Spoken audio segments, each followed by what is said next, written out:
Hello and welcome to our show from Metreon in San Francisco. I'm Kate Patella. And I'm Adam Sessler. Now, when Myst came out in 1993, it was one of the first PC games to get mainstream appeal, due in no small part to it being one of the earliest CD-ROM games. Now, there was a sequel to Myst in 1997, Riven. They were both created by Cyan. Now there's a new developer, Presto, working on Myst III, Exile.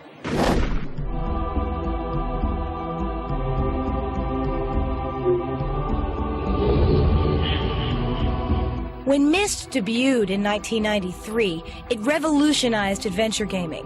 Interactivity and gameplay were taken to a new level. Myst is the top-selling game of all time. Riven was the successful sequel that expanded the look and scope of the Myst realm. The reins of the Myst universe have been transferred from Cyan Studios, who developed the first two games, to Presto Studios. Presto is hard at work on the third installment of the Myst series, Exile.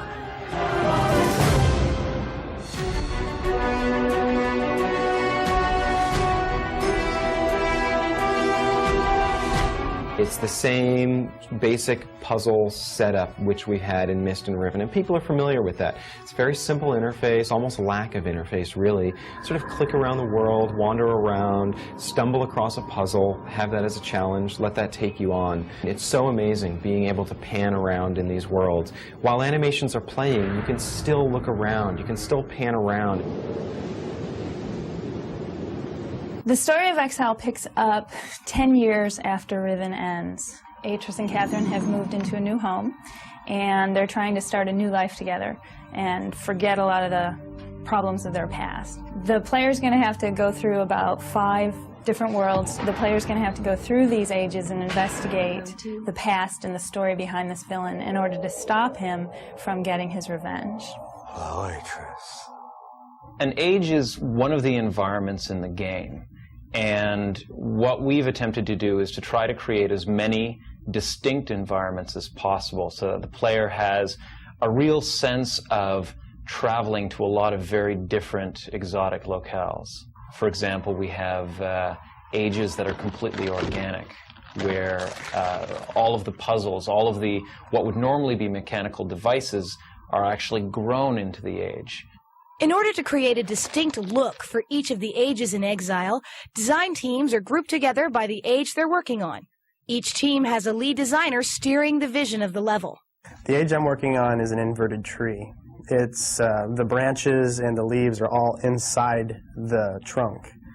And this trunk of the tree is about 700 feet tall, 500 to 600 feet wide. We digitally shot trees and plants and flowers and that sort of thing, and then went in and manipulated them to get our surrealistic effect.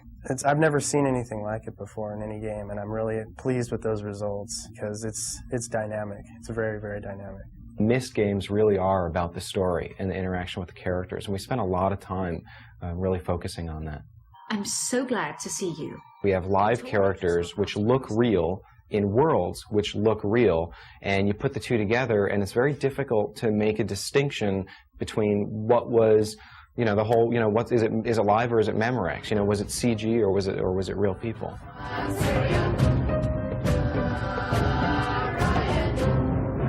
In addition to seeing characters and backgrounds, the player will also hear impressive new music composed for the game. The ambient music in Myst and Riven was groundbreaking. The main ways we try to improve on it were to do an orchestral score for the cinematics and to maybe give a few other pieces of music to tell the player they had accomplished something major in the game.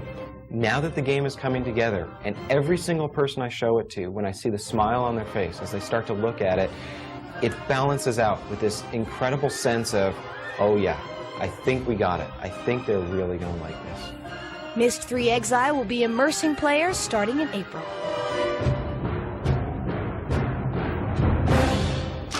Now, we know that Myst is kind of considered a 4-letter word for a lot of hardcore gamers. Now, it's interesting, though, how the game is going to be received when it's released, given how many changes have happened in PC gaming since we saw Riven. And considering how few adventure games are out on the market to begin with, it ought to be a welcome addition. Well, only time will tell.